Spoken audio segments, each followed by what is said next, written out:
നാമം വാഴ്ത്തപ്പെടുമാറാകട്ടെ. ഇന്ന് സങ്കീർത്തനം വായിക്കുവാൻ ദൂത് പറയാൻ ദൈവം അനുഗ്രഹിച്ചു. നമ്മുടെ പാസ്റ്റർക്ക് തീരെ മേലെ നമ്മൾ പാസ്റ്റർക്ക് വേണ്ടി ഒരു വാക്ക് പ്രാർത്ഥിക്കുന്നത് നല്ലതായിരിക്കും. കാര്യം നമ്മൾ സിജ ബ്രദറിന് വേണ്ടി ബാക്കി എല്ലാവർക്കും വേണ്ടി നമ്മൾ പ്രാർത്ഥിച്ചു. നമ്മളെ നയിക്കുന്ന ഇടയനാണ്. ഇടയൻ്റെ അവസ്ഥയിൽ നമ്മൾ പാസ്റ്റർക്ക് വേണ്ടി പ്രാർത്ഥിക്കണം. അതിനുവേണ്ടി ഞാൻ ബിനോയ് ഒരു വാക്ക് പാസ്റ്റർക്ക് വേണ്ടി പ്രാർത്ഥിക്കും.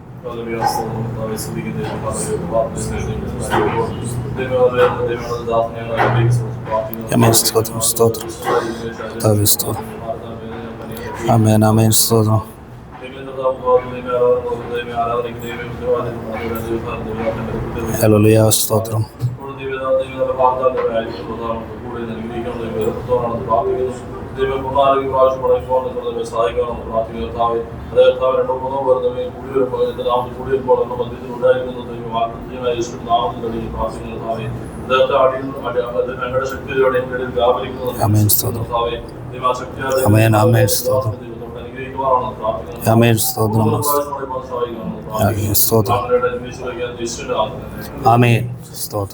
നമ്മുടെ സങ്കീർത്തനത്തിനകത്ത് അതിൻ്റെ 10ാമത്തെ വാക്യം ഇങ്ങനെ പറയുന്നത്: നീതിമാൻ യഹോവയിൽ ആനന്ദിച്ച് അവനെ ശരണമാകും, ഹൃദയ പരമാർത്ഥികളെല്ലാവരും പുകഴും. ശരിക്കും നമ്മൾ എല്ലാവരും യഹോവയിൽ ആനന്ദിച്ച് പുകഴുന്നവരാ അല്ലേ? അത് നമ്മളെല്ലാവരും ആരാണ്? നീതിമാന്മാരാണല്ലേ? നമ്മളെങ്ങനെയാണ് നീതിയുള്ളവരായത്? ലോകത്തിൽ ആരെങ്കിലും നീതിയുള്ളവരുണ്ടായിരുന്നോ? ഇല്ലായിരുന്നു അല്ലേ? നമ്മളെ നീതിയിലേക്ക് നയിക്കാൻ വേണ്ടി നമ്മുടെ കർത്താവായ യേശുക്രിസ്തു ഭൂമിയിൽ കടന്നു വരികയും തൻ്റെ സ്വന്തം രക്തത്താൽ നമ്മളെ നീതീകരിക്കുകയും ചെയ്തു അല്ലേ? അപ്പോൾ നമുക്കും പറയാം അല്ലേ, നമ്മളും നീതിമാന്മാരാണ്. നീതിമാന്മാരാണെങ്കിൽ എന്ത് ചെയ്യും? നീതി ചെയ്യും. ആരിൽ ശരണം വെക്കും? നമ്മളെ നീതിയിലേക്ക് നയിച്ചവനെ ശരണമാക്കും അല്ലേ? നമുക്ക് അല്പനേരത്തെ ചിന്തയ്ക്കായിട്ട് തെസ്സലോനിക്കർ എഴുതിയ ലേഖനം 1 തെസ്സലോനി 4:1 വായിക്കാം.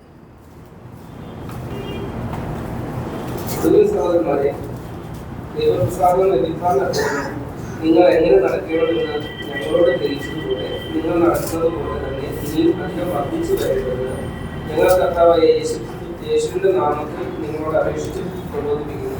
ആമേൻ.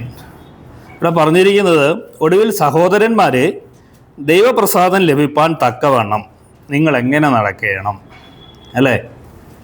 നമുക്ക് അറിയാത്തവരാണോ ദൈവപ്രസാദം ലഭിക്കാൻ എങ്ങനെ നടക്കണമെന്ന്? നമ്മൾ അറിയാത്തവരല്ല അല്ലേ? കഴിഞ്ഞ ആഴ്ച ബിനോയ് പ്രബോധിപ്പിച്ചപ്പോൾ ഇങ്ങനെ പറഞ്ഞു, നമ്മൾ പഴയ മനുഷ്യൻ നമ്മൾ നിൽക്കുന്നു, അതിൻ്റെതായ പ്രശ്നങ്ങൾ, ഒരു ചെറിയ പ്രതിസന്ധി വരുമ്പോൾ നമ്മളെങ്ങനെ നമ്മളുടെ ഉള്ളിലെ പഴയ മനുഷ്യനെ അത് പ്രവർത്തിക്കുന്നതെന്നൊക്കെ. അത് കഴിഞ്ഞ് ഞാൻ തിങ്കളാഴ്ച എനിക്ക് തൃശ്ശൂർ പോകണമായിരുന്നു. ഞാൻ തൃശ്ശൂർ വണ്ടി ഓടിച്ചുകൊണ്ട് പോയപ്പോൾ ഞാൻ അതിനെക്കുറിച്ച് ഇങ്ങനെ ചിന്തിച്ചു. ശരിയാണ്. കാര്യം നമ്മളെല്ലാവരും പറയുന്നുണ്ട് നമ്മുടെ പഴയ മനുഷ്യനെ എന്ത് ചെയ്തെന്ന്, രാഗമോഹങ്ങളോടുകൂടി പാറിച്ചിട്ട് കുരിശിൽ തറച്ചെന്നല്ലേ? ശരിയാണോ അത്? ശരിക്ക് കർത്താവായ യേശുക്രിസ്തു ഭൂമിയിൽ വരാനുള്ള കാരണം എന്താണ്? ആദ്യ മനുഷ്യൻ പാപം ചെയ്തല്ലേ? അവൻ്റെ ഹൃദയത്തിൽ വേണ്ടാത്ത ചിന്ത കൊണ്ടുവന്നിട്ട് അതൊരു മരമായി വളർന്ന് അത് ഭക്ഷിച്ചാൽ എന്താകും? ഞാനും ദൈവത്തെ പോലെയാകും എന്നുള്ള ചിന്ത കൊണ്ടുവന്ന് അവനെ കൊണ്ട് പാപം ചെയ്യിച്ചല്ലേ? അങ്ങനെ എന്തായി? നമ്മളെല്ലാവരും പാപികളായി തോന്നുന്നു.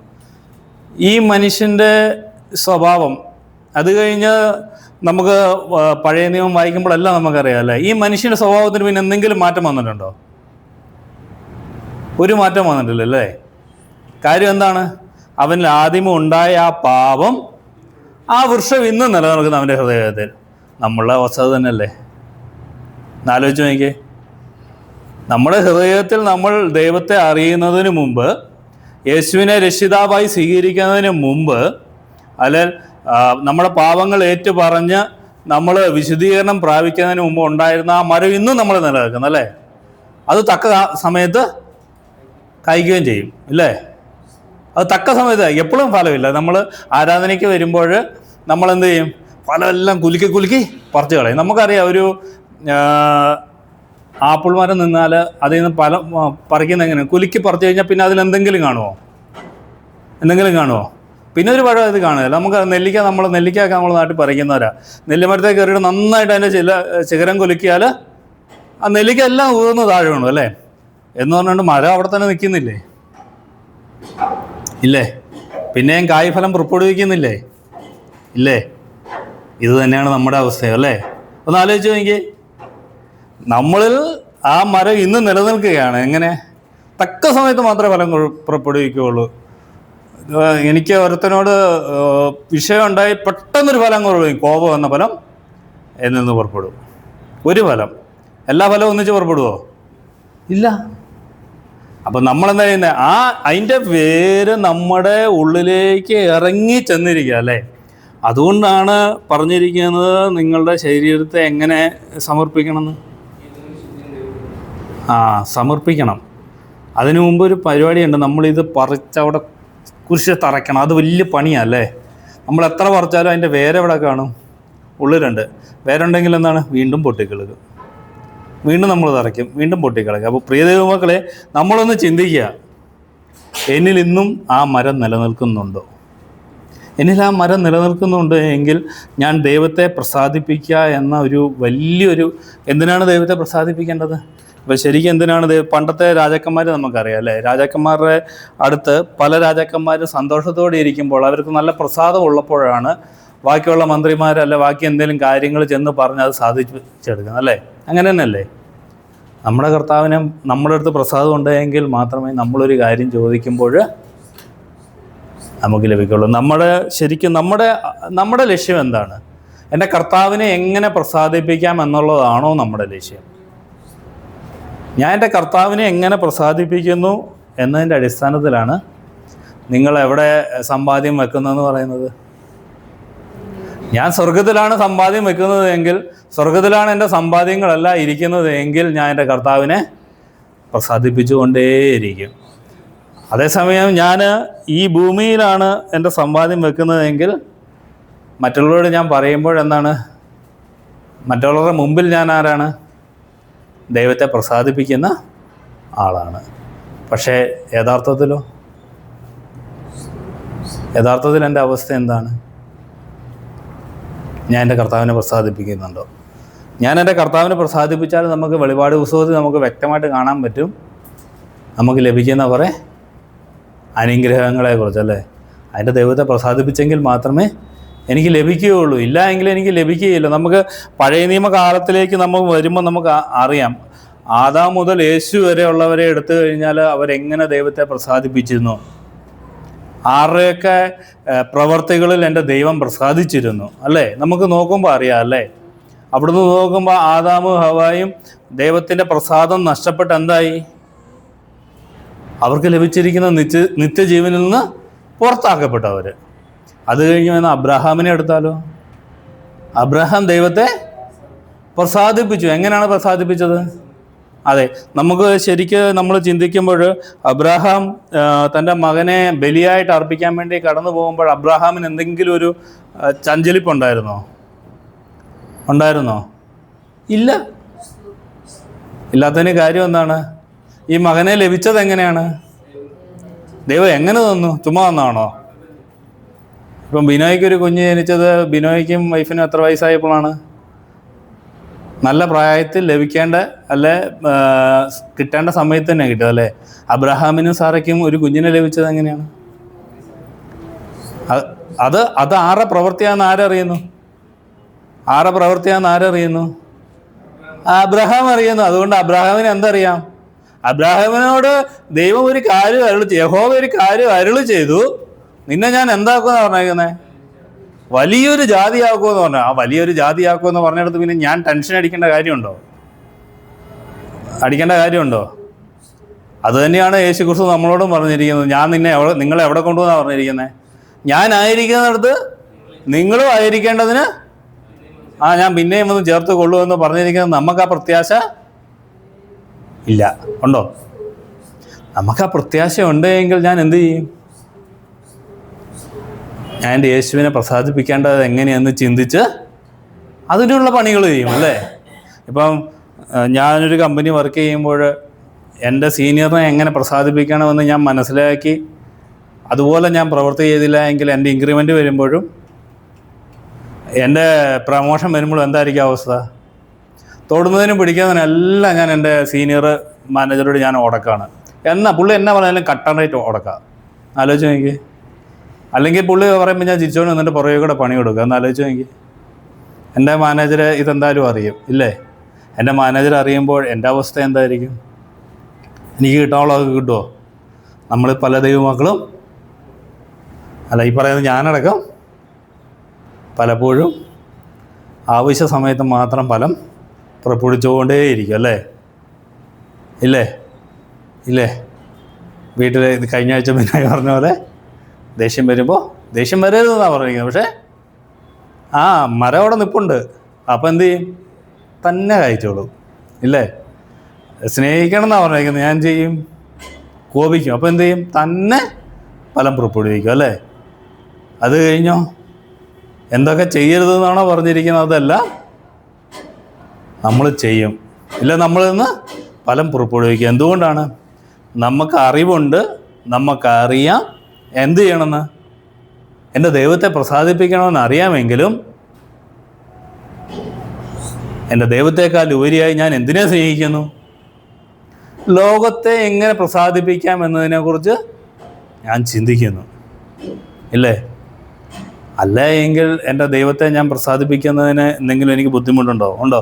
ഇസ്രായേൽ ജനത്തെ എടുത്ത് നോക്കിയാൽ നമുക്ക് അറിയാൻ കഴിയും. ഇസ്രായേൽ ജനത്തെ എങ്ങനെയാണ് നമ്മുടെ കർത്താവ് നടത്തിക്കൊണ്ട് വന്നത്. കഴിഞ്ഞ ആഴ്ച ബിനോയ് പറഞ്ഞു അല്ലേ?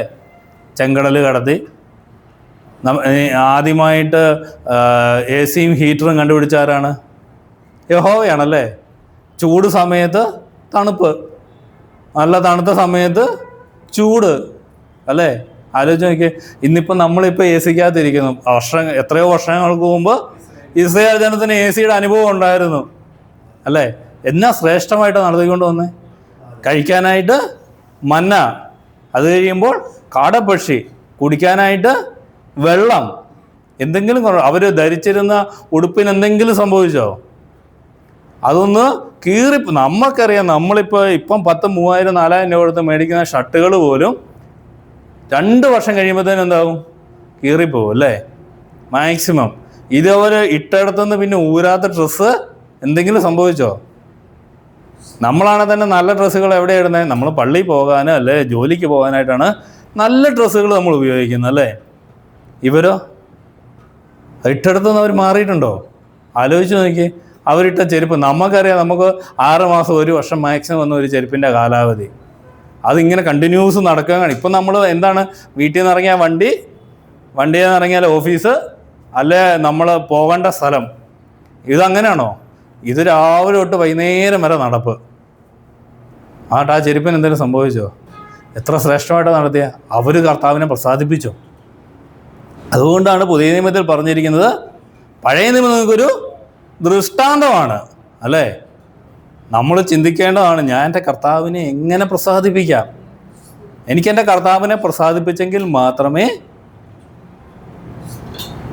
വരികയും 2 പേര് ഉറങ്ങിക്കിടക്കും, ഒരാൾ എടുക്കപ്പെടും. മിക്കവാറും നമ്മളെല്ലാം ആരുടെ കൊടുത്തി പോവും? ഉറങ്ങിക്കിടക്കുന്ന ആളുടെ കൊടുത്തി പോകും. കാര്യം എന്താണ്? ഞാൻ എൻ്റെ കർത്താവിനെ പ്രസാദിപ്പിക്കുന്നത് അത്രയേ ഉള്ളൂ അല്ലേ? അവിടുന്ന് ഇങ്ങോട്ട് വന്നു കഴിഞ്ഞാൽ ദാവീദിനെ എടുത്ത് നമുക്കറിയാം. ദാവീദിനോ കർത്താവിന് എന്താണ്? കർത്താവിൻ്റെ മനസ്സിന് ഏറ്റവും ഇഷ്ടം തോന്നിയ ഒരാളാണ് ദാവീദ് അല്ലേ? ദാവീദിൻ്റെ അടുത്തും എന്ത് പറ്റി? വീഴ്ച പറ്റി. എന്നിട്ടും ദാവീദ് നിരപ്പ് പ്രാപിച്ചു ഇല്ലേ? അങ്ങനെ ഓരോരുത്തരുടെ അടുത്ത് അവസാനം കർത്താവായ യേശുക്രിസ്തുവിനെ എടുത്ത് നോക്കി. ഒരേ ഒരാൾക്ക് മാത്രമാണ് തൻ്റെ ഹിതം പോലെ ദൈവത്തെ പ്രസാദിപ്പിക്കാൻ, യഹോവയെ പ്രസാദിപ്പിക്കുവാൻ പറ്റിയത്. എന്താണ്? യേശു ദൈവമായതുകൊണ്ടാണ് അല്ലേ? കാര്യം അവൻ കാണിച്ചു തന്നു, ഞാൻ ഇങ്ങനെയാണ് എൻ്റെ പിതാവിനെ പ്രസാദിപ്പിച്ചിരിക്കുന്നത്, അതുപോലെ നിങ്ങളും പ്രസാദിപ്പിച്ചെങ്കിൽ മാത്രമേ. നിങ്ങൾ ആരായിരുന്നു? അവകാശമുള്ള ജനമാണോ? നമ്മൾ ആരായിരുന്നു? അവകാശമുള്ള ജാതിയാണോ? അല്ല. നമ്മൾ എന്താണ്? നമ്മൾ കാട്ടൊലിവായിരുന്നു അല്ലേ? നമ്മൾ ഇസ്രായേൽ ജനത്തോട് കൂടെ ചേരുവാൻ യാതൊരു യോഗ്യതയും ഇല്ലാത്തവരായിരുന്നു. എന്നിട്ടും ഞാൻ നിങ്ങളെ എൻ്റെ കർത്താവിനോട് ഒട്ടിച്ചു ചേർത്തതെങ്കിൽ, എൻ്റെ തിരുരക്തം നൽകി ഞാൻ നിങ്ങളെ ഒട്ടിച്ചു ചേർത്തതെങ്കിൽ, നിങ്ങൾ എങ്ങനെ നടക്കണം? എങ്ങനെ പ്രസാദിപ്പിക്കണം? തൻ്റെ സ്വന്തം ജനത്തിനു വേണ്ടി സ്വന്തം രൂപം എടുത്തു വന്ന് യാതൊരു പാപവും ചെയ്യാതെ കാൽവരി കുരിശിൽ മരിച്ച മരണത്തെക്കുറിച്ച് നിങ്ങൾ ഓർക്കണം. അപ്പോഴെന്താണ് നമ്മുടെ ഹൃദയത്തിൽ സംഭവിക്കുന്നത്? യേശുക്രിസ്തുവിന് വേണ്ടിയാണോ മരിച്ചത്? അല്ല. നമ്മൾ കഴിഞ്ഞ ആഴ്ച സ്നേഹത്തെക്കുറിച്ച് കേട്ടല്ലേ? അല്ലേ? എന്താണ് സ്നേഹത്തിൻ്റെ പ്രത്യേകത എന്ന് നമ്മൾ കേട്ടല്ലേ? പക്ഷെ നമ്മൾ പലപ്പോഴും ഇത് പറയുകയും ഇത് പ്രാവർത്തികമാക്കാൻ പറ്റുന്നവരാണോ നമ്മൾ? ഇത് പ്രാവർത്തികമാക്കി കാണിച്ച ഒരാളുടെ മക്കളാണ് നമ്മളല്ലേ? അല്ലേ? പക്ഷെ മക്കൾക്ക് പലപ്പോഴും തെറ്റുപറ്റിപ്പോന്നല്ലേ? നമുക്ക് 1 തെസ്സലോനിക്കർ 5:8 എന്ന് പറയും. 8 വിശ്വാസവും സ്നേഹവും എന്ന കവചവും ശിരസ്ത്രമായി രക്ഷയുടെ പ്രത്യാശയും ധരിച്ചുകൊണ്ട് സുബോധമുള്ളവരായിരിക്കുക. 10 വരുന്നത്. ദൈവം നമ്മെ കോപത്തിലല്ല, നാം ഉണർന്നിരുന്നാലും ഉറങ്ങിയാലും തന്നോടുകൂടി ജീവിക്കേണ്ടതിന് നമുക്ക് വേണ്ടി മരിച്ച നമ്മുടെ കർത്താവായ യേശുക്രിസ്തു മൂലം രക്ഷയെ പ്രാപിക്കുവാനത്രേ നിയമിച്ചിരിക്കുന്നത്. ആമേൻ. ഇതൊക്കെ എല്ലാവരും വായിക്കുകയും കേൾക്കുകയും ഒക്കെ ചെയ്തിരിക്കുന്ന വചനങ്ങൾ തന്നെ അല്ലേ? നാമോ പകലിനുള്ളവരാകിയാൽ എന്തൊക്കെ ചെയ്യണം? വിശ്വാസവും സ്നേഹവും എന്ന കവചവും ശിരസ്ത്രമായി രക്ഷയുടെ പ്രത്യാശയും ധരിച്ചുകൊണ്ട് സുബോധമായിരിക്കുക അല്ലേ? എങ്ങനെയായിരിക്കണമെന്ന് പറഞ്ഞേ? വിശ്വാസവും സ്നേഹവും എന്ന കവചം. ദൈവത്തെ പ്രസാദിപ്പിക്കാൻ വേണ്ട ഏറ്റവും വലിയ കാര്യമാണ് വിശ്വസിക്കുക എന്നുള്ളത് അല്ലേ? അല്ലേ? ആദ്യമായിട്ട് നമുക്ക് എന്താണ് ഉണ്ടാകേണ്ടത്? വിശ്വാസം ഉണ്ടാകണം. അതെ, എന്താണ് വിശ്വാസം എന്നത്? ആശിക്കുന്നതിൻ്റെ ഉറപ്പും കാണാത്ത കാര്യങ്ങളുടെ നിശ്ചയവും. ആശിക്കുന്നതിൻ്റെ ഉറപ്പാണ്. നമ്മുടെ ആശ എന്താണ്? നമ്മുടെ ആശ എന്താണ്? നമ്മുടെ ആശ എന്താണ്? ദൈവത്തെ പ്രസാദിപ്പിക്കുക എന്നുള്ളതാണോ? നമ്മുടെ ആശ എന്താണ്? അതാണ് ചോദ്യത്തിന് അല്ലേ? എല്ലാവരും പറയുന്നത് എന്താണ്? ആശയുടെ ഉറപ്പും കാണാത്ത കാര്യങ്ങളുടെ. അതെ, നമ്മുടെ ആശ എന്താണ്? ഞാൻ എന്തിനെക്കുറിച്ച് പ്രത്യാശിക്കുന്നു? എൻ്റെ പ്രത്യാശ എന്തിലാണ്? അത് നമ്മൾ ചിന്തിക്കുമ്പോഴാണ് നമുക്ക് മനസ്സിലാകുന്നത് എൻ്റെ പ്രത്യാശ ദൈവത്തെ പ്രസാദിപ്പിക്കണം. കാര്യം എന്താണ്? എൻ്റെ ആഗ്രഹം എന്താണ്? എനിക്ക് നിത്യജീവൻ പ്രാപിക്കുക എന്നുള്ളതാണ് എൻ്റെ പ്രത്യാശ അല്ലേ? നിത്യജീവൻ പ്രാപിക്കണമെന്നുണ്ടെങ്കിൽ ഞാൻ എന്ത് ചെയ്യണം? എൻ്റെ കർത്താവിനെ ഞാൻ പ്രസാദിപ്പിക്കണം. എനിക്ക് വേണ്ടി കാൽവരി കുരിശിൽ മരിച്ച യേശുവിനെ ഞാൻ പ്രസാദിപ്പിക്കണം. അതുകൊണ്ടാണ് പറഞ്ഞിരിക്കുന്നത് എന്താണ്? വിശ്വാസവും സ്നേഹവും എന്ന കവചം അല്ലേ? പലപ്പോഴും നമ്മൾ ഒരു കവചത്തിനുള്ളിലാണ് അല്ലേ? അല്ലേ? ഞാൻ ബിനോയുടെ ഫ്രണ്ടിൽ എനിക്കൊരു കവചമുണ്ട്, പ്രദീപിൻ്റെ ഫ്രണ്ടിൽ എനിക്കൊരു കവചമുണ്ട്, ഞാൻ ലോകത്തിലേക്ക് ഇറങ്ങി അവിടെ എനിക്കൊരു കവചമുണ്ട്. ഈ കവചം എന്തിനാണ് ഗുണം? നമുക്കറിയാം, പോലീസുകാരൊക്കെ വലിയ പ്രക്ഷോഭമൊക്കെ നടത്തുമ്പോൾ അവർ കവചമൊക്കെ ധരിച്ചാണ് പോകുന്നത് അല്ലേ? തലയിൽ, ദേഹത്ത്, കയ്യിൽ, കാലയിൽ എല്ലാ കവചങ്ങളും അവർക്കുണ്ട്. എന്തുകൊണ്ടാണ്? ഇവരെറിയുന്ന പ്രക്ഷോഭക്കാരെറിയുന്ന കല്ലുകളും അല്ല മറ്റുള്ള പ്രശ്നങ്ങളുണ്ടാകുമ്പോൾ അവരുടെ ശരീരത്തിന് ഒന്നും ബാധിക്കരുത്. അതിനുവേണ്ടിയാണ് അവർ കവചം ധരിച്ചിരിക്കുന്നത് അല്ലേ? നമ്മളും കവചം ധരിച്ചുകൊണ്ടാണ് പോകുന്നത് അല്ലേ? ലോകത്തിലോട് ഇറങ്ങുമ്പോൾ ലോകത്തിൻ്റെതായ കവചം, സഭയിൽ വരുമ്പോൾ വിശ്വാസികളുടെ കവചം. അതാണ് ദൈവം പറഞ്ഞിരിക്കുന്നത്, നിനക്ക് ദൈവത്തെയും മാമോനെയും ഒരുപോലെ സേവിക്കാൻ കഴിയത്തില്ല. പക്ഷെ പലപ്പോഴും നമ്മുടെ പ്രവൃത്തി എങ്ങനെയാണ്? സഭയിൽ വരുമ്പോൾ ഞാൻ ദൈവത്തെ പ്രസാദിപ്പിക്കുന്ന ആളും സഭയിൽ നിന്ന് ആരാധന കഴിഞ്ഞിറങ്ങുമ്പോൾ ലോകത്തെ പ്രസാദിപ്പിക്കുന്ന ആളും അല്ലേ?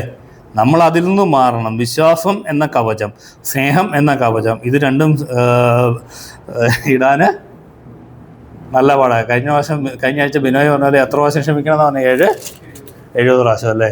അത് ഈ സ്നേഹം ഉണ്ടെങ്കിൽ മാത്രമേ ക്ഷമിക്കാൻ പറ്റുള്ളൂ അല്ലേ? ഇല്ലെങ്കിലോ പറ്റുമോ? സ്നേഹം ഉണ്ടായിട്ട് നമുക്ക് ക്ഷമിക്കാൻ പറ്റുന്നുണ്ടോ? ഇപ്പോൾ എനിക്ക് എൻ്റെ കൊച്ചിനോട് നല്ല സ്നേഹമാണ് അല്ലേ? ഇല്ലേ? അല്ല, എനിക്ക് എൻ്റെ ഭാര്യയോട് നല്ല സ്നേഹമല്ലേ? ആർക്ക് ഉപ്പിച്ചൊരു കൂടിയാലത്തെ അവസ്ഥ എന്താ? സ്നേഹം എന്തായിട്ട് മാറും? നീ എന്നാ കണ്ടോണ്ടാണ് ഇത് ചെയ്തതെന്ന് ചോദിക്കും അല്ലേ?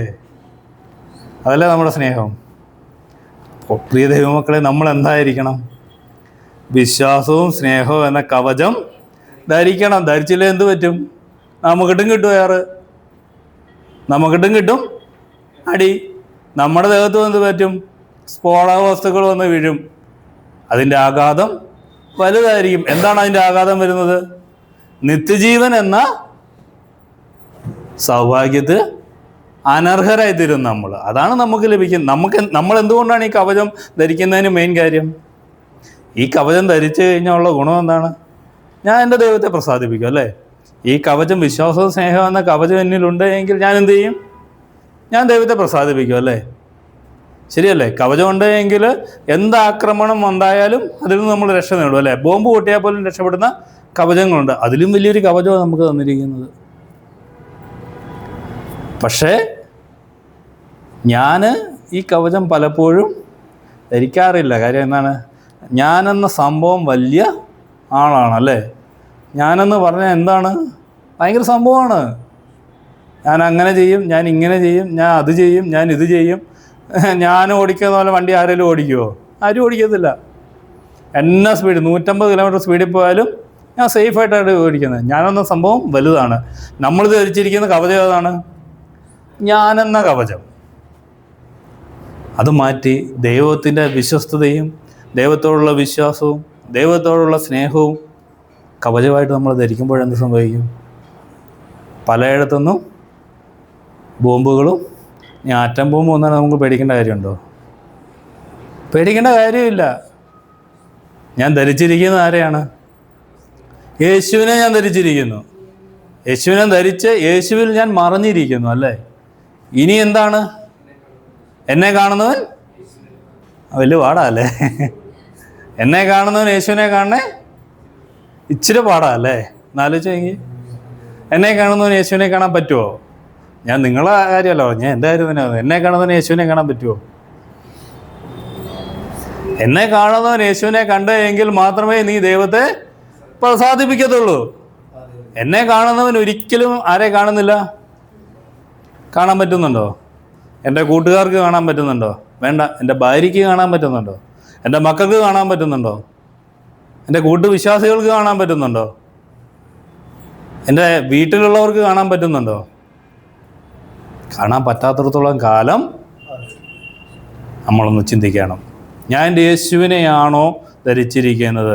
ആ വിശ്വാസവും ആ സ്നേഹവുമാണോ ഞാൻ കവചമായിട്ട് വച്ചിരിക്കുന്നത്? ആ പ്രത്യാശ, രക്ഷയുടെ പ്രത്യാശയും ധരിച്ചുകൊണ്ട് സുബോധത്തോടെയാണോ ഞാൻ ഇരിക്കുന്നത്? നമ്മൾ ദൈവമക്കളാണ്. നമ്മൾ ദൈവത്തോട് ചേർന്ന് നിൽക്കാൻ,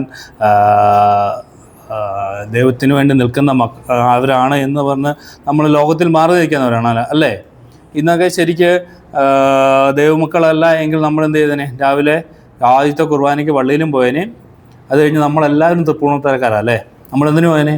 അത്തച്ചമ്മയെ കാണാൻ പോയേനെ അല്ലേ? ലോകത്തിൽ ഇത്ര വലിയ സംഭവം നടക്കുമ്പോൾ നമ്മൾ എങ്ങനെ പോയേനെ? നമ്മൾ ഉറപ്പായിട്ടും പോയേനെ. നമ്മൾ രാവിലെ 6 മണിക്ക് കുർബാന ഉണ്ടെന്ന് തോന്നുന്നു. 6 മണിക്ക് അല്ല തപ്പി പിടിക്കുക അവിടെയാണ് ഉള്ളതെന്ന്. അത് തപ്പിപ്പോയി 6 മണിക്ക് പോയിട്ട് 7 മണിയാകുമ്പോൾ നമ്മൾ ഇറങ്ങി വരും. എല്ലാം കാപ്പി എല്ലാം കുടിച്ചിട്ട് നമ്മൾ 9 മണിക്ക് നമ്മൾ തൃപ്പൂണിത്തറ കണ്ടേനെ. പക്ഷെ നമ്മൾ അങ്ങനെ അല്ലാതെ ഇവിടെ വന്നത് എന്തിനാണ്? നമ്മൾ ദൈവമക്കളായതെന്ന് എന്ന പേരിലല്ല നമ്മളിവിടെ വന്നേക്കുന്നത്. നമ്മൾ ദൈവമക്കളായിട്ട് ഇവിടെ വന്ന് ഇത്രയും കഷ്ടതയൊക്കെ സഹിച്ച് ലോകത്തിൻ്റെതായ യാതൊരു ഇതിനും പോകാതെ, ലോകത്തിൻ്റെ ഇമ്പത്തിനോട്ട് നമ്മൾ പോകാതെ നമ്മൾ യേശുവിനെ ധരിച്ച് നിൽക്കുന്നതെന്ന് പറയുകയും അവിടെ ചെല്ലുമ്പോൾ യേശു ക്രിസ്തു ചോദിക്കും, നീ ആരാന്ന് ചോദിക്കും. ടിൻഡുവിനെ കുറിച്ച് ഞാൻ കേട്ടിട്ടില്ലല്ലോ, എനിക്ക് വേണ്ടി എന്തെങ്കിലും ചെയ്തിട്ടുണ്ടോ? ഉണ്ടോ? അപ്പോൾ ഞാൻ പറയും, ഞാൻ ഘോരം ഇവിടെ പ്രസംഗിച്ചിട്ടുണ്ട്. ഞാൻ മാനസാന്തരത്തെക്കുറിച്ച് ഘോരം പ്രസംഗിച്ചിട്ടുണ്ട്. ഞാൻ ഭയങ്കര സംഭവമായിരുന്നു. ഉണ്ടോ? എന്നാ സംഭവിച്ചേ? ഞാനൊന്നും അറിഞ്ഞിട്ടില്ലല്ലോ. ആലോചിച്ച് നോക്കിയാൽ നമ്മുടെ അവസ്ഥ എന്താണ്? നമ്മൾ യേശുക്രിസ്തുവിനെ എങ്ങനെ പ്രസാദിപ്പിക്കണമെന്ന് നമ്മൾ ചിന്തിക്കാതെ, അല്ല എൻ്റെ യേശുവിനെ ഞാൻ പ്രസാദിപ്പിക്കാതെ നമുക്ക് മുന്നോട്ട് പോകാൻ പറ്റുകയില്ലല്ലേ? നമുക്ക് മത്തായിയുടെ സുവിശേഷം 3:17 ഒന്ന് വായിക്കാം.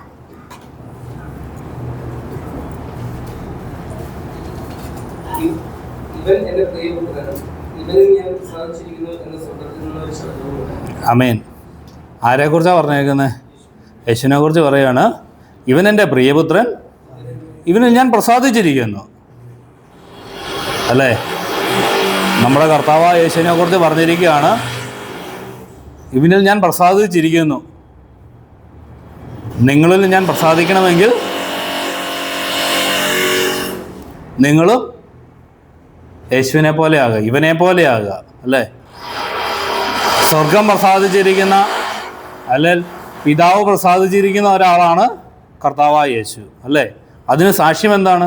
സ്വർഗത്തിൽ നിന്ന് തന്നെയാണ് ശബ്ദം കേട്ടിരിക്കുന്നത്, ഞാൻ ഇവനിൽ പ്രസാദിച്ചിരിക്കുന്നു. അപ്പോൾ നമുക്കിനി വേറെ എന്തെങ്കിലും നോക്കാനുണ്ടോ? സ്വർഗം ഇപ്പം നമുക്കറിയാം, പ്രധാനമന്ത്രിയുടെ ഏറ്റവും പ്രസാദമുള്ള ഒരാൾ ഇവിടെ ഉണ്ട്. സുരേഷ് ഗോപിയായി പ്രധാനമന്ത്രി നല്ല ബന്ധമാണ്. അപ്പം നമുക്ക് സുരേഷ് ഗോപിയായിട്ട് നല്ല ബന്ധമാണ്, പിന്നെ നമുക്ക് എന്തെങ്കിലും ടെൻഷൻ അടിക്കേണ്ട കാര്യമുണ്ടോ? നമ്മൾ എന്ത് കാര്യം വന്നാലും സുരേഷ് ഗോപി നോക്കിക്കോളൂ. അല്ലേ? എന്ന് പറഞ്ഞ പോലെ നമ്മുടെ പിതാവിന് പ്രസാദമുള്ള ആളാണ് നമ്മുടെ കർത്താവായ യേശു. എന്തുകൊണ്ടാണ്? താൻ സൃഷ്ടിച്ച മക്കൾ അവരെന്തായി തീർന്നു? പാപികളായി തീർന്നു. എന്ത് ചെയ്തു? അവർക്ക് എല്ലാ സുഖ സൗകര്യങ്ങളും ഉണ്ടായപ്പോൾ അവർ ഈ ധരിക്കേണ്ടതിനെ ധരിക്കാതെ ലോകത്തിലേക്ക് നോക്കി. അപ്പോൾ എന്ത് സംഭവിച്ചു? അവർ പാപം ചെയ്തവരായി നിത്യജീവനിൽ നിന്ന് പുറത്താക്കപ്പെട്ടു. അവരെ രക്ഷിക്കാൻ വേണ്ടി വന്ന കർത്താവായ യേശു. ആ യേശുവിൽ പ്രസാദിച്ചിരിക്കുന്നത് കൊണ്ട് നമ്മളും യേശുവിനെ നോക്കുക. അല്ലേ? അപ്പോൾ നമുക്ക് ചെയ്യാൻ പറ്റും. അല്ലേ? നമുക്ക് റോമർക്ക് എഴുതിയ ലേഖനം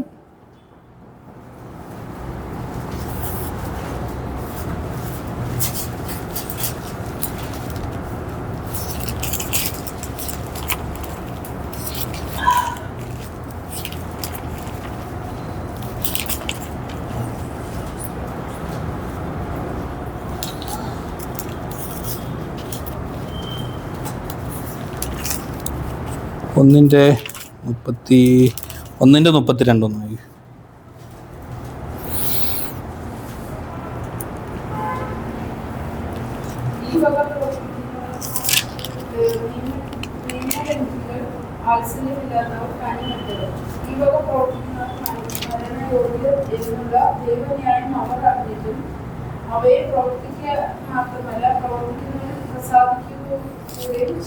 ആമേൻ.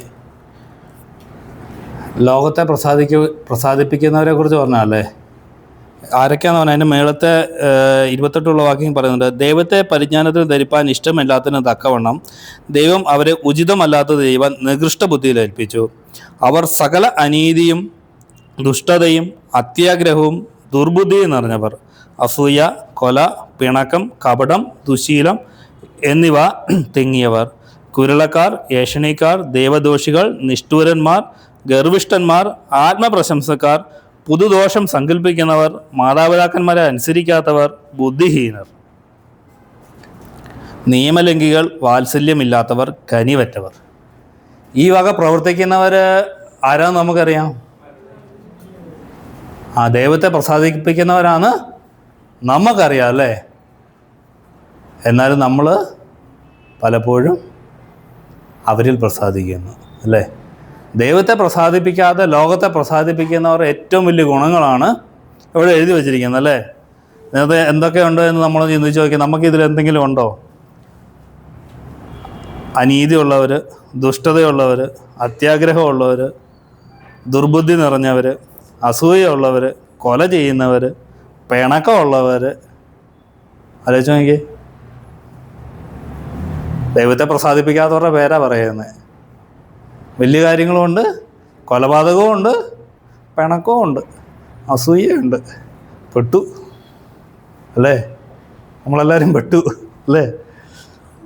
കപടമുള്ളവർ, ദുശീലം തിങ്ങിയവർ, കുരുള പറയുന്നവർ, ഏഷണി പറയുന്നവർ, ദൈവദോഷികൾ, നിഷ്ഠൂരന്മാർ, ഗർവിഷ്ഠന്മാർ, ആത്മപ്രശംസക്കാർ. ആലോചിച്ച് നോക്കിയേ. നീ ഏത് വലിയ കാര്യം ചെയ്താലും ചെറിയ കാര്യം ചെയ്താലും ആരാണ് നീ? നീ പറയുമ്പോൾ നീ ആരാണ്? ദൈവത്തിന് പ്രസാദമുള്ള ആളാണ്. പക്ഷേ നീ നിന്നെ തന്നെ ഒന്ന് ചിന്തിച്ചു നോക്കിയേ, ലോകത്തിൻ്റെ ഫലവും അല്ലേ? എന്നാലോചിച്ച് നോക്കിയേ, ഈ സംഭവം ഉണ്ടോ? അസൂയ ഉണ്ടോ എൻ്റെ ഉള്ളിൽ?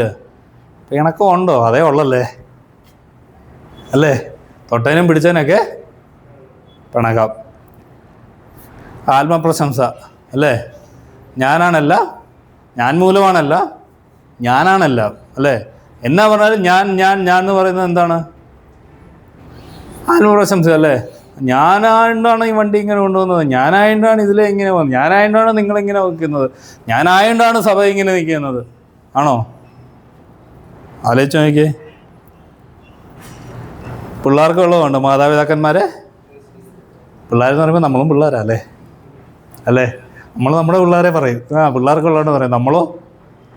നമ്മളും പിള്ളേരാണ്. നിയമം ലംഘിക്കുന്നവർ.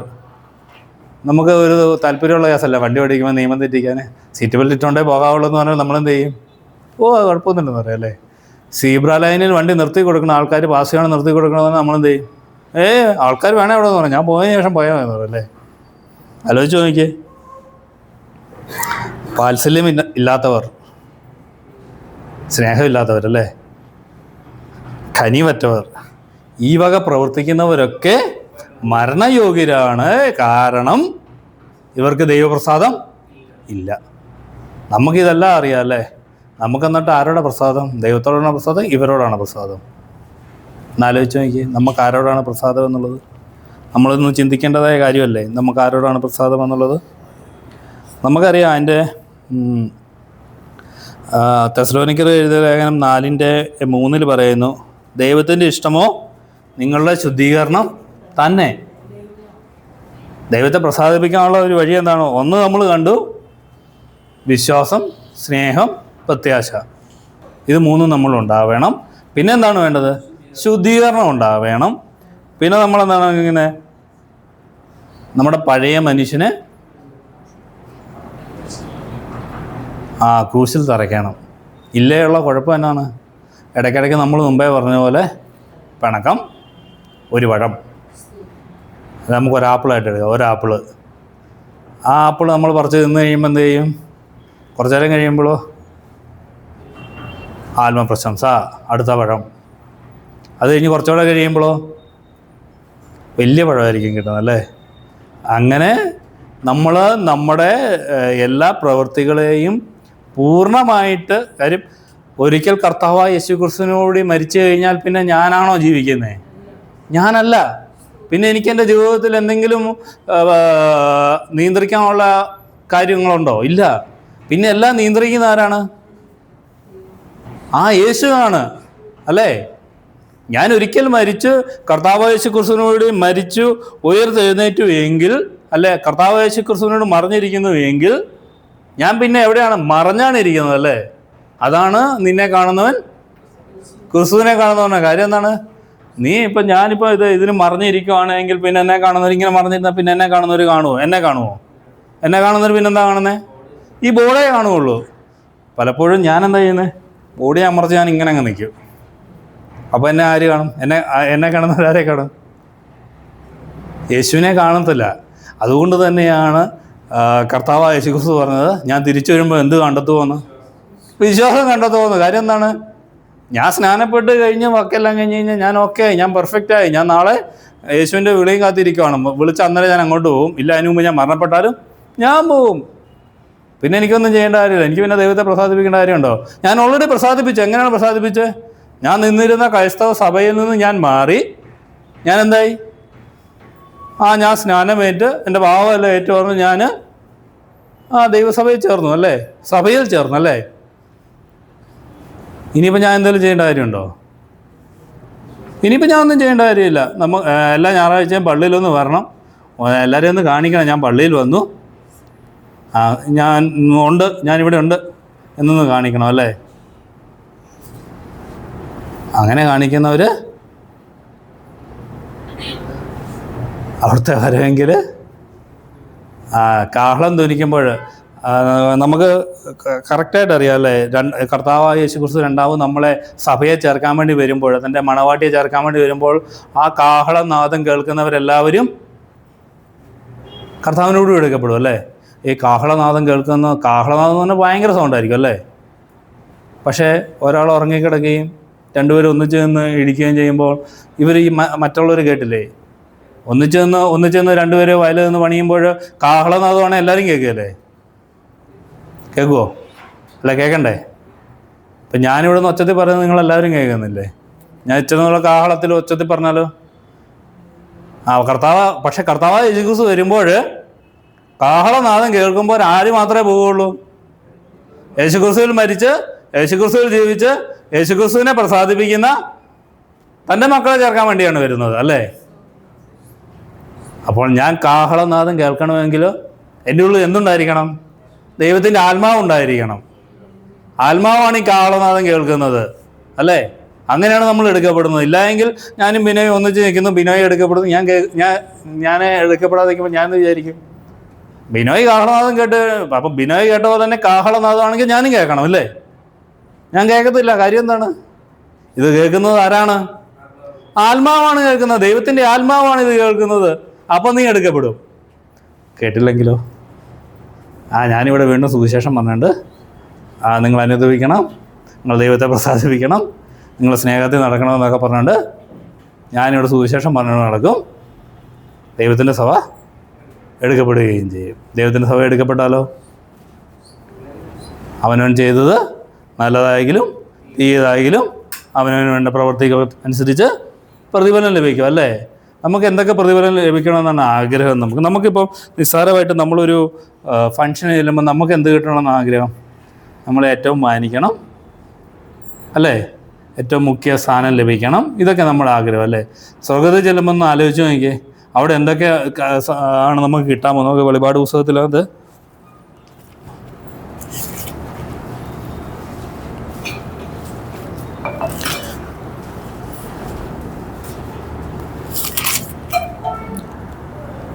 ആത്മാവ് സഭകളോട് പറയുന്നത് എന്നൊന്ന് ചെവികളവൻ കേൾക്കട്ടെ. ജയിക്കുന്നവൻ ഞാൻ ദൈവത്തിൻ്റെ പർദീസയിലുള്ള ജീവവൃക്ഷത്തിൻ്റെ ഫലം തിന്മാൻ കൊടുക്കും. ആദ്യമായിട്ട് നമുക്ക് കിട്ടുന്നതാണ് ജീവവൃക്ഷത്തിൻ്റെ ഫലം ലഭിക്കും. അങ്ങനെ എല്ലാ കാര്യങ്ങളും നമ്മളോട് പറയുന്നുണ്ട് അല്ലേ. അടുത്തത് എന്താണ് പറഞ്ഞത്? ആത്മാവ് സഭകൾ ജയിക്കുന്നവന് ഞാൻ രണ്ടാം മരണത്തിൽ ദോഷം വരികയില്ല. പിന്നെന്താണ്? ഞാൻ മറിഞ്ഞിരിക്കുന്ന മന്ന കൊടുക്കും, അവന് വെള്ളക്കല്ലും ലഭിക്കുന്നവനല്ലാതെ ആരും അറിയാത്ത കല്ലിന്മേൽ എഴുതിയിരിക്കുന്ന പുതിയൊരു പേരും കൊടുക്കും അല്ലേ. പിന്നെന്താണ് പറഞ്ഞിരിക്കുന്നത്? ഞാൻ കൽപ്പിച്ച പ്രവൃത്തികൾ അവസാനം അനുഷ്ഠിക്കുകയും ചെയ്യുന്നത് എൻ്റെ പിതാവ് എനിക്ക് തന്നിരിക്കുന്ന പോലെ ഞാൻ ജാതികളുടെ അധികാരം കൊടുക്കും, അവന് ഇരുമ്പുകൾ കൊണ്ട് അവരെ മേയിക്കും അല്ലേ. നമ്മൾ എന്നിട്ടോ നമ്മൾ മനുഷ്യയുമായിട്ട് നിൽക്കുമ്പോൾ ഞാനും ബിനോയും പ്രദീപും അനീഷും എല്ലാം കൂടെ നിൽക്കുമ്പോൾ എനിക്ക് ഒരു 8 സമ്മാനങ്ങൾ, ബിനോയ്ക്ക് 2 സമ്മാനം, പ്രദീപിന് 10 സമ്മാനം, അങ്ങനെ കൊടുത്താലോ? ചോദിച്ചാൽ എനിക്ക് ഇവിടെ തന്നെ മനുഷ്യനായിട്ടിരുന്നിട്ട് തന്നെ നമുക്ക് സഹിക്കാൻ പറ്റുന്നില്ല അല്ലേ. പറ്റുന്നുണ്ടോ? ബിനോയ്ക്ക് കിട്ടി അത്രയും തന്നെ സമ്മാനം എനിക്കും കിട്ടണം ഇല്ലേ. പ്രദീപ് കിട്ടിയ അത്രയും സമ്മാനം എനിക്ക് കിട്ടണം. മനുഷ്യനായിരിക്കും നമുക്കത് പറ്റില്ല. അപ്പം സ്വർഗത്തിൽ ചെന്നിട്ട് നമുക്ക് നമ്മളുടെ പ്രവർത്തിക്കനുസരിച്ച് കിട്ടിയാലോ? ഒന്ന് ആലോചിച്ച് നോക്കിയേ. എല്ലാവരും കൈ നിറയെ സമ്മാനം മേടിച്ച് പോകുമ്പോൾ വെള്ളക്കല്ലും ആ പ്രത്യേക നാമവും ജീവവൃക്ഷത്തിൻ്റെ ബലവും ഒക്കെ മേടിച്ച് പോകുമ്പോൾ നമുക്ക് ഒരു സമ്മാനം മാത്രമായിട്ട് കിട്ടാത്ത അവസ്ഥയെന്ന് ആലോചിച്ച് നോക്കി. ദൈവമക്കൾ നമ്മളൊന്ന് ചിന്തിക്കണം. നമുക്ക് എന്ത് ലഭിക്കണം? നമുക്ക് പ്രതിഫലം ലഭിക്കണം അല്ലേ. നമുക്ക് പ്രതിഫലം ലഭിച്ചേ പറ്റൂ. കാര്യം നമ്മൾ ഈ ഭൂമിയിൽ യേശുവിന് വേണ്ടി നിൽക്കുമ്പോൾ, യേശുവിനെ പ്രസാദിപ്പിക്കാൻ വേണ്ടി നിൽക്കുമ്പോൾ നമുക്ക് പ്രതിഫലം ലഭിക്കണം. പ്രതിഫലം ലഭിക്കണേ നിൻ്റെ സമ്പാദ്യം എവിടെയായിരിക്കണം? സ്വർഗത്തിലായിരിക്കണം. സ്വർഗത്തിലാണ് എങ്കിൽ നിനക്ക് പറഞ്ഞിരിക്കുന്ന യേശുക്രിസ്തു ചുമ്മാ ആരെങ്കിലും പറ്റിക്കാൻ വേണ്ടി പറയുമോ? ഇതെല്ലാം നമുക്ക് തരാമെന്ന് ഇവിടെ ഒരു 100 സമ്മാനം അടുക്കി വെച്ചിട്ടുണ്ട്. ഈ സമ്മാനം എല്ലാവർക്കും തരുമെന്ന് പറഞ്ഞിരിക്കുകയാണ്. പക്ഷേ അതിന് കുറേ ക്രൈറ്റീരിയ പറഞ്ഞിട്ടുണ്ട് ഇല്ലേ, കുറേ കാര്യങ്ങൾ പറഞ്ഞിട്ടുണ്ട്. ഇതൊക്കെ നിങ്ങൾ ജയിച്ചു കഴിഞ്ഞാൽ ഈ സമ്മാനം എല്ലാം ലഭിക്കും. ശരിയല്ലേ? ചിലരെന്ത് ചെയ്യും? എനിക്ക് സമ്മാനമൊന്നും വേണ്ട, ഞാനിങ്ങനെ ഇവിടെ ഇരുന്നോളാന്ന് പറയും. ചിലർ ഞാനൊന്ന് ട്രൈ ചെയ്യാമെന്ന് പറയും. അതാണ് കർത്താവായ യേശുക്രിസ്തു രൂപം പറഞ്ഞല്ലേ.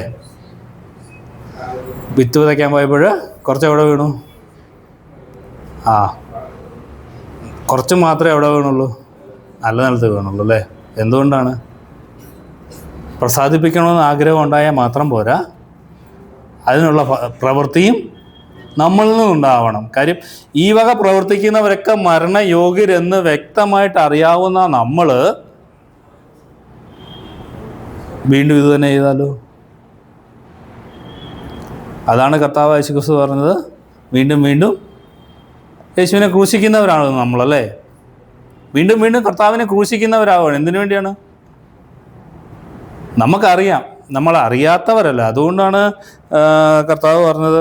സത്യം പറഞ്ഞു കഴിഞ്ഞാൽ എനിക്ക് തോന്നുന്നു നമ്മളെക്കാളും ശിക്ഷ കുറവ് ലഭിക്കുന്നത് വചനം അറിയാത്ത ആൾക്കാർക്കായിരിക്കും അല്ലേ? കാര്യം അവരെ അറിഞ്ഞിട്ടില്ല, അവരുടെ അറിവില്ലായ്മ ആയതുകൊണ്ട് എങ്ങനെ അതിന് ദൈവം പ്രതിഫലം കൊടുക്കും?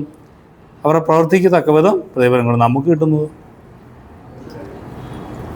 അപ്പോൾ നമ്മൾ ദൈവത്തെ പ്രസാദിപ്പിക്കുന്നവരാണോ അല്ലയോ എന്ന് നമുക്ക് എഫെസ്യർക്ക് എഴുതിയ ലേഖനം 5-ാം അധ്യായത്തിൻ്റെ 1-2 വാക്യങ്ങൾ. സ്വാതന്ത്ര്യത്തിനായിട്ട് ക്രിസ്തു നമ്മളെ സ്വതന്ത്രരാക്കി, ആകയാൽ അതിൽ ഉറച്ചു നിൽപ്പിൻ, അടിമ നമുക്ക് പിന്നെയും കുടുങ്ങി പോകരുത്.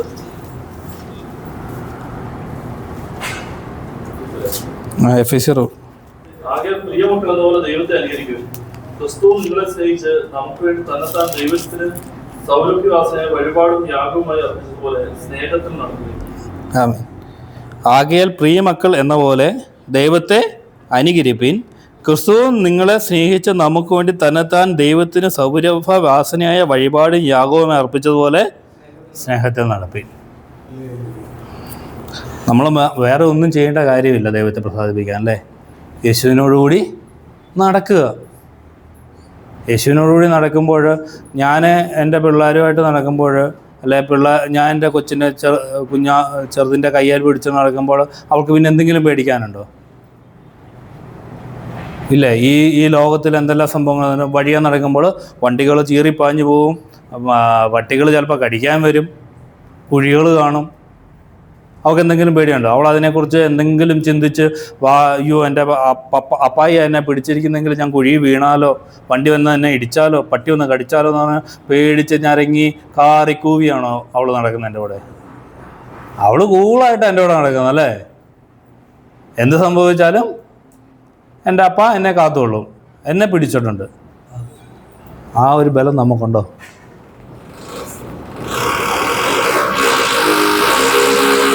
ക്രിസ്തു നമ്മളെ സ്നേഹിച്ച് നമുക്ക് വേണ്ടി തന്നെ ദൈവത്തിന് വേണ്ടി സൗരഭ്യവാസനയായി തന്നെ സമർപ്പിച്ചതുപോലെ നമുക്ക് കർത്താവായ യേശുവിൽ നമ്മളെ തന്നെ സമർപ്പിച്ച് അവനോടുകൂടി പോകാൻ പറ്റുന്നുണ്ടോ?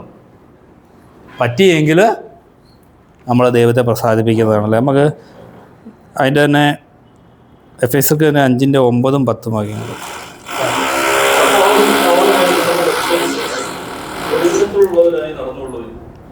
സകല സൽഗുണവും നീതിയും സത്യവുമല്ലോ വെളിച്ചത്തിന്റെ ഫലം. ആമേൻ. ദൈവത്തിന് എന്താണ് പ്രസാദമുള്ളത് എന്ന് ചിന്തിച്ചുകൊണ്ട്, പരിശോധിച്ചുകൊണ്ട് വെളിച്ചത്തിനുള്ളവരായിട്ട് നടക്കണം. വെളിച്ചത്തിലുള്ളവരുടെ പ്രത്യേകത എന്താണ്? സകല സൽഗുണവും നീതിയും സത്യവും. നമ്മൾ ദൈവത്തെ പ്രസാദിപ്പിക്കാൻ വേണ്ട സംഭവങ്ങൾ എന്താണ്? സകല സൽഗുണവും. സൽഗുണം എന്താണെന്ന് നമുക്കറിയാം, ലോകത്തിൻ്റെ ഗുണം എന്താണെന്ന് നമുക്കറിയാം അല്ലേ? അപ്പം നീതി, സത്യവും, ഇതാണ് വെളിച്ചത്തിൻ്റെ ഫലം. അപ്പം കർത്താവിനെ, യേശുവിനെ നമ്മൾ എങ്ങനെ പ്രസാദിപ്പിക്കാൻ പറ്റും? എനിക്കെൻ്റെ യേശുവിനെ എങ്ങനെ പ്രസാദിപ്പിക്കാൻ പറ്റും? എനിക്കെൻ്റെ യേശുവിനോട് കൂടി 1000 ആണ്ട് വാഴ്ചയിൽ, അല്ലെങ്കിൽ ഞാൻ ഇവിടുന്ന് എടുക്കപ്പെട്ടതിന് ശേഷം എൻ്റെ യേശുവിനോടുകൂടി എങ്ങനെ സന്തോഷത്തിൽ ഇരിക്കാൻ പറ്റും? അതിനെക്കുറിച്ച് ചിന്തിച്ച് അതിനുവേണ്ടി ജീവിക്കുന്നവരാകണം വിശ്വാസ സമൂഹത്തിൽ നമ്മളെല്ലാവരും. എങ്കിൽ മാത്രമേ നമ്മുടെ ഈ പ്രയത്നം, അല്ലെങ്കിൽ നമ്മുടെ ഈ കഷ്ടപ്പാട്, സത്യം പറഞ്ഞാൽ വിശ്വാസ ജീവിതം ഭയങ്കര കഷ്ടപ്പാടാണെന്ന് എല്ലാവരും പറയും അല്ലേ? അങ്ങനെ ഫീൽ ചെയ്തിട്ടുണ്ടോ? കഷ്ടപ്പാടാന്ന് തോന്നിയിട്ടുണ്ടോ? ഉണ്ടോ? വിശ്വാസ ജീവിതം നല്ല കഷ്ടപ്പാടാണ്. കാര്യം എന്താണ്? യേശുക്രിസ്തുവിനോട് നടക്കുക എന്ന് പറഞ്ഞാൽ സകല സൽഗുണവും ഉള്ളവരായിരിക്കണം. പക്ഷെ നമ്മളെ സംബന്ധിച്ച് വിശ്വാസ ജീവിതം കഷ്ടപ്പാടാണോ? ആണോ? കഷ്ടപ്പാടാണ് എങ്കിൽ നീ ഭാഗ്യവാൻ. കാര്യം എന്താണ്? നീ ലോകത്തിൻ്റെതായ സകല ഗുണങ്ങളെ മാറ്റി യേശുവിനോട് ചേർന്നുള്ള സകല സൽഗുണവും നിന്നിൽ ഉണ്ട്. അതിച്ചിരി കഷ്ടപ്പാട് തന്നെയാണ്, അല്ലേ? അതേ ചോദിക്കേ. പണങ്ങരുതെന്ന് പറഞ്ഞാൽ നമ്മളെ കൊണ്ട് പറ്റുമോ? ദേഷ്യപ്പെടരുതെന്ന് പറഞ്ഞാൽ നമ്മളെ കൊണ്ട് പറ്റുമോ? ഞാനൊക്കെ മണിക്കൂർ മിനിമം ഒരു 10 പ്രാവശ്യമായാലും ഏറ്റവും പറഞ്ഞാൽ ദേഷ്യപ്പെടും, ഇല്ലേ? വീട്ടിലും ദേഷ്യപ്പെടും, ജോലി സ്ഥലത്തും ദേഷ്യപ്പെടും, വണ്ടിക്കാരോടും ദേഷ്യപ്പെടും, ഫുള്ള് ദേഷ്യം. അതാണ് പറഞ്ഞത്, ക്രിസ്തീയ ജീവിതം എന്ന് പറഞ്ഞാൽ എന്താണ്? കഷ്ടപ്പാടാണ്. യേശുവിനെ പ്രസാദിപ്പിക്കുക എന്ന് പറഞ്ഞാൽ എന്താണ്? കഷ്ടപ്പാടാണ്. എന്തുകൊണ്ടാണ്? ഞാൻ ഇന്ന് വരെ അനുവർത്തിച്ച് വന്നതിൽ നിന്ന് മാറി ഒരു ഡീവിയേഷനിലാണ് ഞാൻ സഞ്ചരിക്കുന്നത്. മറ്റേ വഴി എന്ന് പറഞ്ഞാൽ നല്ല വിശാലമായ വഴിയാണ്. നമുക്ക് അങ്ങോട്ടും ഇങ്ങോട്ടും ഇപ്പോൾ ഈ 6 വരി വന്നിട്ടുണ്ടല്ലോ. അപ്പം നല്ല സുഖമാണ് വണ്ടി ഓടിക്കുക. എന്താണ്? ഏതിലെ വേണം നമുക്ക് ഓവർടേക്ക് ചെയ്ത് ഇങ്ങനെ പോകാൻ പറ്റും. അല്ലാതെ ചെറിയ വഴിയാണെങ്കിലോ അങ്ങനെ നമുക്ക് ഓവർടേക്ക് ചെയ്ത് പോകാൻ പറ്റുമോ? ഭയങ്കര കഷ്ടപ്പാടാണ്, അല്ലേ? നിസ്സാര സംഭവം എന്ന് പറഞ്ഞാൽ ഇപ്പോൾ ഇവിടുന്ന് പോയാൽ പൊന്നാനി തൊട്ട് അങ്ങോട്ട് കാലിക്കട്ട് വരെ വഴി നല്ല വഴിയാണ്. പക്ഷേ ഈ എടപ്പള്ളി തൊട്ട് പൊന്നാനി വരെ എത്തപ്പോഴാണ് എത്ര സമയം എടുക്കും വരെ. ഇവിടുന്ന് അവിടെ വരെ എത്താൻ മിക്കവാറും 1.5-2 മണിക്കൂർ എടുക്കും. അവിടുന്ന് ശരിക്കും ഒരു 1 മണിക്കൂർ നമുക്ക് കോഴിക്കോട് എത്താൻ പറ്റും. അത് നല്ല വിശാലമായ വഴിയാണ്. ഇവിടുന്ന് അങ്ങോട്ടുള്ളോ നാളെ കട്ടർ, പിന്നെ വഴി പണി നടക്കുന്നു. അപ്പോൾ നമുക്ക് പറ്റുമോ? പലപ്പോഴും നമുക്ക് എന്താണ് ഇഷ്ടം? 6 ലൈനിൽ കൂടെ പോകാനാണ് നമുക്കിഷ്ടം. പക്ഷേ കർത്താവ് പറയുന്നു, നിൻ്റെ സകല സൽഗുണവുമായിട്ട് നീ പോകണമെങ്കിൽ ആ വഴിക്ക് എന്താണ്? അത് ഇടുങ്ങിയതും ഞെരുക്കമുള്ളതാണ്. അപ്പോൾ പ്രിയ ദൈവമക്കളെ, ഞാൻ എൻ്റെ കർത്താവിനെ എങ്ങനെ സന്തോഷിപ്പിക്കാം, എങ്ങനെ പ്രസാദിപ്പിക്കാം എന്നും ചിന്തിച്ച്. ഇപ്പം നമുക്കറിയാം, നമ്മുടെ മക്കൾക്ക് എന്തെങ്കിലും സാധിക്കണമെന്നുണ്ടെങ്കിൽ എന്തായിരിക്കും? അവർ നമ്മളെ വന്ന് സോപ്പിട്ട് അപ്പായി അമ്മേ എന്നൊക്കെ പറഞ്ഞ് വളരെ സോപ്പിട്ട് കാര്യങ്ങൾ നടത്തും, അല്ലേ? നമ്മുടെ കർത്താവിനെ സന്തോഷിപ്പിക്കണം. എന്ത് ചെയ്യണം? കർത്താവ് പറഞ്ഞിരിക്കുന്ന വഴികളിലൂടെ, അവൻ കാണിച്ചു തന്ന വഴിയുടെ കാര്യം. കർത്താവ് ചുമ്മാ കാണാൻ വേണ്ടിയിട്ടാണോ നമ്മളെ വിളിച്ച് വേർതിരിച്ചിരിക്കുന്നത്? അല്ല, സ്വന്തം രക്തം നൽകിയാണ് നമ്മളെ വിളിച്ചിരിക്കുന്നത്. സ്വന്തം രക്തം നൽകിയാണ് നമ്മളെ ഇങ്ങോട്ടാക്കിയിരിക്കുന്നത്. അപ്പോൾ അതിനുള്ള പ്രതിഫലമായിട്ട് നമുക്ക് ലഭിച്ചിരിക്കുന്ന ഈ വലിയ മഹാഭാഗ്യത്തിനുള്ള പ്രതിഫലമായിട്ട് കർത്താവിനെ എങ്ങനെ സന്തോഷിപ്പിക്കണം എന്ന് ചിന്തിച്ച് നിത്യജീവൻ പ്രാപിക്കാൻ ദൈവം നമ്മളെ അനുഗ്രഹിക്കട്ടെ എന്ന് പറഞ്ഞ ദൈവസ്നേഹത്താണ്.